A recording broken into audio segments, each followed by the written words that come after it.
Every age tells its story through power and through the rare minds that dare to understand it.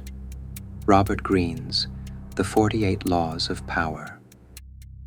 Tonight, we enter laws 43 through 45. If the last 3 laws were about dependence, the gifts that bind us, the shadows we inherit, and the leaders we cannot afford to lose, then these laws move deeper still. Influence. Law 43. Work on the hearts and minds of others. Force may create obedience. Understanding creates loyalty. Law 44. Disarm and infuriate with the mirror effect. People rarely see the world as it is. More often, they see themselves reflected within it. Law 45. Preach the need for change, but never reform too much at once. The future arrives more easily when it wears familiar clothes. 3 laws, 1 architecture. The heart that must be won, the reflection that must be accepted, the change that must be disguised. Tonight, we listen to 2 voices, not to decide who is right, but to see more clearly what truly is. Most people imagine power as something external: armies, money, titles, institutions. Yet the strongest forms of power rarely operate from the outside. They work from within. A person's loyalties, a person's self-image, a person's habits.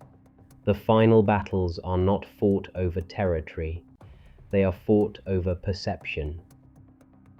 Like entering a house without touching the door. Exactly, and the first door is always the heart. Most rulers believe obedience is enough. It rarely is. A man may obey you while waiting for an opportunity to betray you. What matters is not obedience. What matters is willingness. You are describing loyalty. No, I am describing something far more useful: the appearance of loyalty. The Chinese strategist Zhuge Liang understood this. He repeatedly defeated a southern warlord named Meng Huo, captured him, released him, captured him again, released him again, 7 times. His generals thought he was insane, but Liang understood something simple. A conquered enemy remains dangerous. A convinced enemy becomes an ally. Or perhaps he became a prisoner of gratitude. Does the distinction matter? It matters to the prisoner. Perhaps, but power has never depended upon perfect freedom, only upon stable allegiance. Then perhaps the question is not whether allegiance is stable, but whether it is freely given. History rarely asks that question. History should. Empires are not built upon should. No, they are built upon people. Sometimes we forget the difference. And yet every leader eventually learns the same lesson.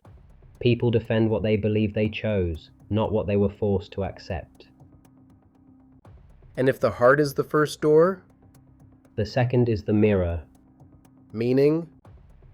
People rarely see the world clearly. They see themselves, their hopes, their fears, their stories. The clever man argues with none of them. He reflects them. Like an actor. Like a mirror. There is a difference. An actor asks to be believed. A mirror asks for nothing. Alcibiades survived among Athenians, Spartans, and Persians because each group saw itself reflected in him. People trusted him because he resembled them, or seemed to. That sounds less like understanding, and more like imitation. Sometimes they are difficult to separate. And what happens when the mask remains too long? The mirror eventually forgets its own face. Yes, that is the danger. Every powerful tool contains the seed of its own destruction. Nations suffer from the same danger. How? Change them too quickly and they stop recognizing themselves. Thomas Cromwell attempted to transform England in a single stroke. Churches changed, customs changed, symbols changed, traditions disappeared. Everything happened too quickly. And people felt the ground vanish beneath them. Yes, the reforms themselves were not his greatest mistake. The speed was. Because people fear uncertainty more than imperfection. Precisely. A familiar prison often feels safer than an unfamiliar freedom. Mao understood the opposite. He wrapped revolution in the language of history. He dressed change in familiar clothes.